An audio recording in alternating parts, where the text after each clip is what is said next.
Good evening, I'm Prasad Michael and you're watching Kini News, the show that brings you today's biggest stories. A group of Sabah UMNO leaders are not happy with Bung Mokhtar being chosen as BN's election director. But Khairi Jamaluddin has advised them not to make a public scene with the election so close. Sabah UMNO leaders have been advised to discuss matters concerning the party behind closed doors.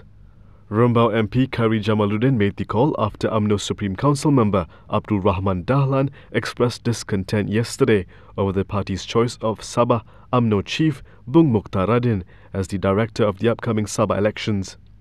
Flanked by several Sabah UMNO leaders, Rahman had his disagreement during a media conference in Kuala Lumpur late last night. Meletakkan seorang individu yang berdepan dengan masalah mahkamah, yang terpaksa turun naik mahkamah, dalam keadaan kita berkempen dan meyakinkan rakyat Sabah untuk mengundi UMNO adalah satu strategi yang bakal memakan diri kita. It's a suicidal move. No party in the whole world would put someone who has an active court case, attending court cases, becoming the leader of the party going into an election. You name me any country. Yesterday, UMNO President Ahmad Zahid Hamidi said Bung has full autonomy to manage the election, including nominating BN's Chief Minister candidate should the coalition win the state election on September 26th. Bung is facing 3 corruption charges over bribes totaling 2.8 million ringgit that were allegedly solicited during his tenure as Falkra chairperson. I think President is wise enough. Dia faham apa maksud kami. Dia boleh ambil tindakan apa yang sepatutnya diambil berdasarkan semangat otonomi, berdasarkan kepada perbincangan kami sebelum ini. Tetapi dia tidak boleh membuat keputusan berdasarkan tanpa membuat berdasarkan apa yang perbincangan kami sebelum ini. Kami sudah berbincang secara berdepan, secara informal, bukan saja kepada Presiden, tetapi beberapa pemimpin tertinggi UMNO, tapi nampaknya pandangan kami tidak diterima. Rahman had also revealed that former Chief Minister Musa Aman had declined the role, but there were many other capable and untainted candidates in Sabah UMNO. How do you go to an election when your leader is facing the court case? And I wish the best of luck. We all wish him the best of luck. Kita pun merasa kesihan dan juga berdoa supaya Datuk Seri Bung dapat memenangi kes beliau. Tetapi, tidak ada dalam dunia ini yang kita masuk dalam kempen pilihan raya dengan melantik seorang yang perlu membersihkan namanya dalam mahkamah. I'm not saying Datuk Seri Bung tak bersalah. Kita doakan supaya beliau dapat menangani isu ini dan akan dapat membersihkan nama beliau. Kita yakin dan percaya kepada proses mahkamah. But going into an election with one hand tied behind your back is not really a smart move, isn't it? In advising Sabah leaders, Khairi said he appreciates that Rahman has put his point of view across, but the party is a month away from nomination day, so it would be best for them to sort it internally. If you know anything about Bung Mokhtar, from the years we've seen him in Parliament, he doesn't let things get to him. The head of the Sabah chapters of BN and UMNO, Bung Mokhtar Radin, today reasserted his authority over the coalition by declaring that he runs the game in Sabah. Interviewed by CNA at Parliament today, Bung said, quote, "Sabah's people run the game, I run the game." Yesterday, BN Chief Ahmad Zahid Hamidi announced that Bung will lead the coalition's campaign in Sabah and will be in charge of choosing the coalition's Chief Minister nominee. When asked if he was BN's nominee for Chief Minister, he appeared coy, only saying that they hope to win more seats in the election this time. On whether he had received the nod from Prime Minister Muhyiddin Yassin, Bung said Sabah was autonomous and they would make their own choice. The 14-day quarantine order applies to everyone entering the country, but opposition lawmakers have questioned whether the same rule applies to cabinet ministers. Minister of Industry, Plantation and Commodities Muhammad Khairuddin Aman went to Turkey in early July and was in Parliament less than 14 days after he had returned. This has left a burning question in the minds of opposition MPs. Did he not undergo quarantine? Menteri Perusahaan Perladangan dan Komoditi, dia pergi ke Turki pada 3 hingga 7 Julai, tapi pada 13 dia datang ke Parlimen. Jadi kita tahu semua yang pergi ke luar negara, mereka harus dikuarantin selama 14 hari. Tapi sekarang yang Menteri Kabinet sendiri tidak ikut. Former Deputy Health Minister Lee Boon Chye then called on strict action to be taken against the minister. Ini menunjukkan bahawa apabila kita menggunakan pakai SOP, penguasaan mesti jangan double standard. Orang biasa didenda double standard lalu Menteri dilepaskan. Jadi tapi untuk COVID-19 ini saya cuma nak ulang. Respon kesihatan awam yang efisien dan efektif merupakan asas kepada pemulihan ekonomi. So don't save penny for pounds. However, according to a source close to the minister, the PAS leader underwent a special COVID-19 test upon returning to Malaysia on July 7th. The source also claimed that the test was done at the Kuala Lumpur International Airport, took about 5 hours, and the results were negative, reported Malay language dailies Sinar Harian and Harian Metro. The source added that his departure abroad was approved by Prime Minister Muhyiddin Yassin, and even Turkey at the time was a country categorized as a green zone country. In the span of Karudin's visit, more than 5,600 new COVID-19 cases and 93 deaths were reported in Turkey. Overall, Turkey has had more than 250,000 COVID-19 cases and over 6,000 fatalities from the disease, calling the Green Zone claim into question. Ever just sat down to watch a Facebook Live video showing nothing but empty chairs for close to an hour? For many people who visited the TV PAS Selangor page this morning, this is what they got.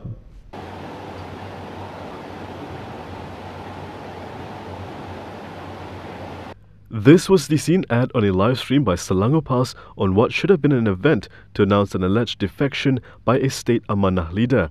But instead of witnessing seat hopping, thousands tuned in to look at empty chairs for 52 minutes. This is after Selangor PAS had called off the event that was scheduled to start at 10 a.m. but only came online close to 10:30 a.m. However, this didn't stop thousands from tuning in. At the time of reporting, the anticlimactic video had been viewed over 20,000 times and shared over 500 times. Thousands of comments have also been left on the video, with many making fun of the situation. A statement posted shortly after said the event had to be postponed due to unavoidable circumstances. Selangor PAS Secretary Roslan Sharir Muhammad Sharir added that Selangor PAS welcomed any Amanah Party members who wished to join or return to PAS. Amanah splintered from PAS in 2015 after an internal purge at the party polls that year. There had been a lot of hype from Selangor PAS about the defection since yesterday. The manufacturing sector, like many other sectors, have taken a hit due to the pandemic. Just how bad of a hit? A recent survey may give us an idea. 12 months, that's how long over a third of Malaysian manufacturers believe they can survive before going out of business. This was according to a survey of 549 manufacturers by the Federation of Malaysian Manufacturers and the Malaysian Institute of Economic Research in July. During that month, 2.2% of respondents said they are already winding down, while another 38.9% responded that they could only sustain themselves up to 12 months. Meanwhile, 34.2% believe that they could survive more than 12 months, while the remaining 24.6% said their businesses were not affected by the recent economic downturn. Manufacturing is a key component of the Malaysian economy, contributing 21.46% of the gross domestic product in 2019. According to the Department of Statistics, manufacturing production was down 18.3% during the second quarter, primarily due to the shutdown of the economy in April with the introduction of the Movement Control Order. The survey found that 66% of respondents said they need to reduce labour costs through freezing recruitment, removing non-contractual allowances and benefits, and eliminating part-time jobs. Among respondents who are planning on utilising retrenchments to stay afloat, 42% said the exercise would take place in 2021, while 25% said it would be conducted by year-end. The survey found that as of July 2020, 17% have already reduced their headcount by 10 to 30%. The Tawau cluster, which started in Kedah, continues to grow. Malaysia has reported 16 new COVID-19 cases today. From that number, 12 were locally transmitted cases and the rest were imported cases. Most of the local cases were reported in Kedah, which had 7, while another 4 were reported in neighbouring Penang. 1 was reported in Johor. In a statement today, Health Ministry Director General Dr. Noor Hisham Abdullah attributed 3 of the Kedah cases to the Salah cluster, where the index case has a history of visiting a hospital patient together with several family members. The other 4 Kedah cases, as well as all 3 Penang cases, were attributed to the Tawa cluster, which is linked to a funeral. This includes a 6-year-old girl in Sungai Petani, Kedah, who is a classmate of a child of a healthcare worker, both previously tested positive for COVID-19.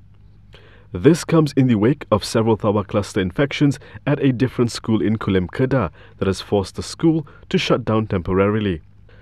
Dr. Hisham said contact tracing for both clusters is still underway. Coming up next, young people may be contributing to the spread of COVID-19.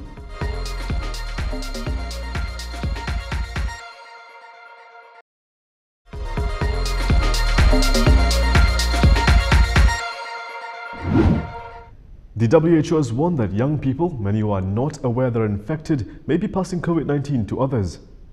The World Health Organization says the nature of the pandemic is now increasingly being driven by young people. Regional Director Takeshi Kasai explains. The epidemic is changing. People in their 20s, 30s, and 40s are increasingly driving its spread. Many are unaware they're infected, with very mild symptoms or none at all. This can result in them unknowingly passing on the virus to others. This increases the risk of spillovers to the most vulnerable, the elderly, the sick, people in long-term care, people who live in densely populated urban areas and underserved rural areas. The news will be concerning for countries globally who on one hand want to encourage young people to visit for tourism whilst trying to protect the health of their own citizens. Many are clearly still nervous about letting people in from overseas. For example, on Tuesday, Dubai said it still requires foreign residents who are overseas to obtain permission before returning. And in Europe, many countries have started restricting tourism travel in recent weeks, now for the second time since the pandemic started. According to a Reuters tally, COVID-19 has killed more than 770,000 people and infected nearly 22 million people worldwide. Who will end up owning TikTok's US operations? Now even Oracle wants a piece of that pie.